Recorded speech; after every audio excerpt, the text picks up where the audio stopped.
Worried about losing your streak on Duolingo? In this video, I will show you how to use the streak freeze feature to keep your streak safe even on a day off. Let's get started.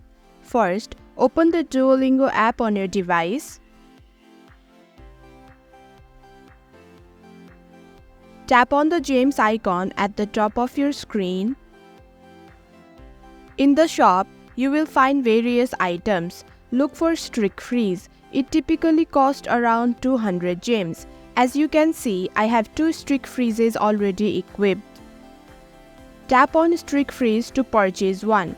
Each streak freeze will protect your streak for 1 day of inactivity, so you won't lose your progress if you miss a day of practice.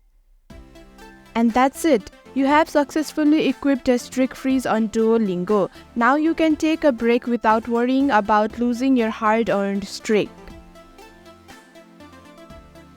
Thank you for watching Online Help Guide. Hope this video was helpful. If it was, then hit the like button and comment down below if you have any questions or feedback. Also, if you are new to our channel, subscribe and hit the bell icon so that you don't miss our upcoming videos.